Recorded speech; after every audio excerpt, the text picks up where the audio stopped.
Assalamualaikum warahmatullahi wabarakatuh. Halo kawan penasaran, kami dari kelompok 6 yang beranggotakan saya Leha Sari, Saya Salma Nursal Sabila. Dan saya Aufana Dimrofi.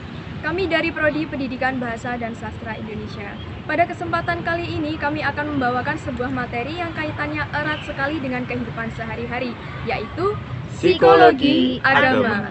Namun sebelum itu kamu punya yel-yel nih. Yel-yel ini khusus dibuat untuk menyemangati kita pada kesempatan kali ini.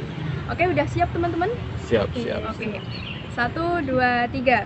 Hei kamu, ini kami, kelompok 6 si paling friendly. Matkulku psikologi bikin happy. Kelompok 6 Anti suram. Oke, itu tadi sekilas yel-yel dari kami. Jadi langsung kita masuk ke materinya. Didengerin baik-baik ya. Oke, yang pertama kita akan mempelajari definisi psikologi agama. Nah, psikologi agama ini merupakan gabungan dari dua bidang yang berbeda, yaitu psikologi dan agama. Psikologi ini berasal dari kata psyche, artinya jiwa, dan logos artinya ilmu pengetahuan. Jadi secara etimologi, psikologi diartikan sebagai ilmu yang mempelajari tentang jiwa, baik mengenai gejalanya, prosesnya, maupun latar belakangnya. Sedangkan agama adalah istilah yang berasal dari bahasa Sanskrit. Dalam hal ini kata agama tersusun dari a yang bermakna tidak dan gama yang berarti pergi. Dengan kata lain, agama berarti tidak pergi, tetap di tempat, diwariskan secara turun-temurun. Istilah agama juga bisa diartikan kocar-kacir atau kacau.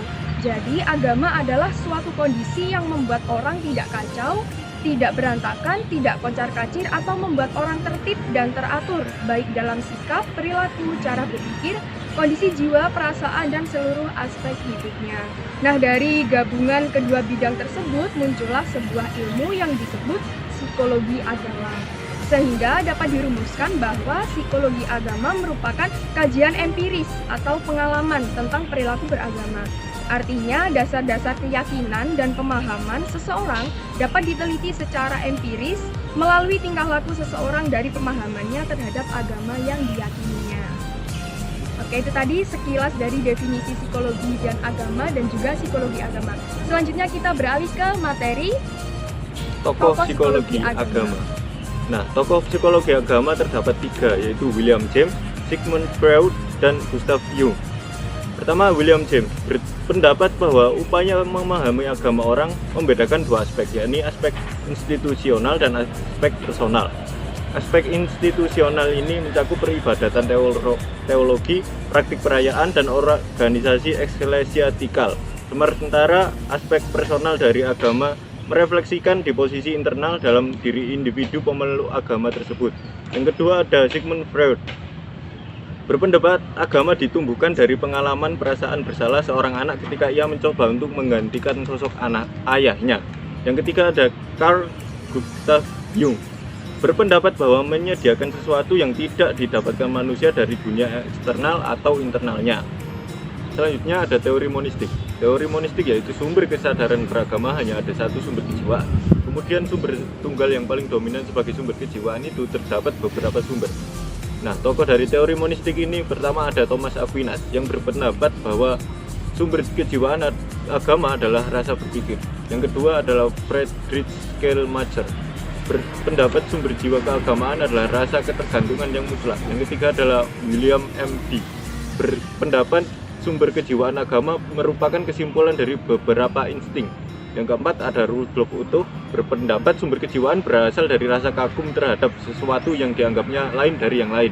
Yang kelima ada Sigmund Freud, berpendapat yang menjadi sumber kejiwaan agama adalah libido seksuali atau naluri seksual.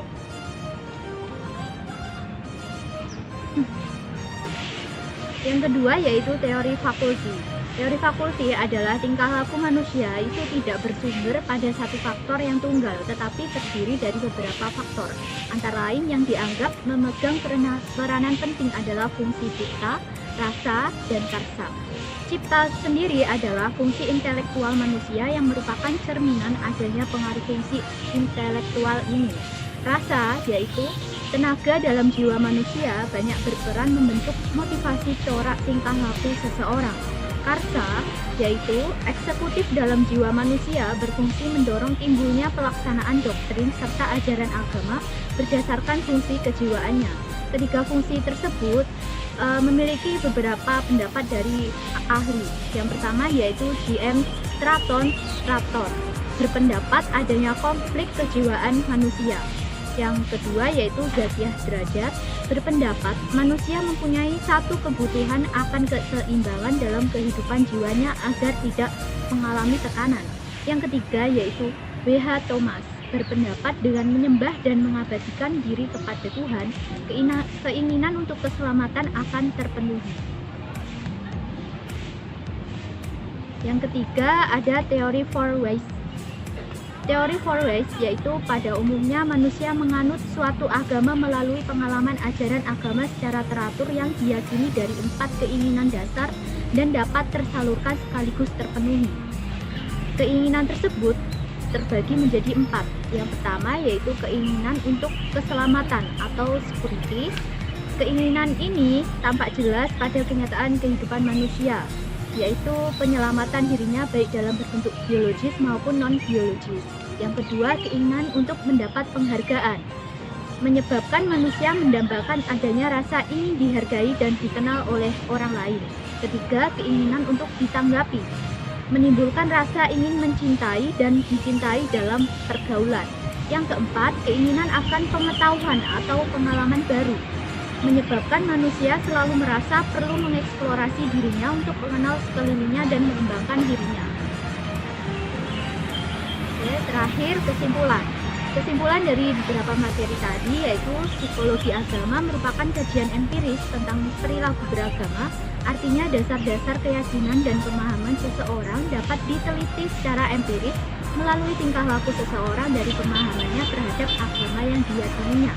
Tokoh-tokohnya terdiri dari William James, Sigmund Freud, Carl Gustav Jung, dan terdapat 3 teori yaitu teori monistik, teori fakulti, dan teori Four Ways. Oke, dari pemaparan materi kita kali ini, semoga teman-teman bisa memahami dengan baik dan selamat belajar untuk kawan-kawan penasaran. Jika ada kekurangan, mohon dimaafkan. Kami kelompok 6 pamit undur diri. Wassalamualaikum warahmatullahi wabarakatuh. Kelompok 6, anti suram.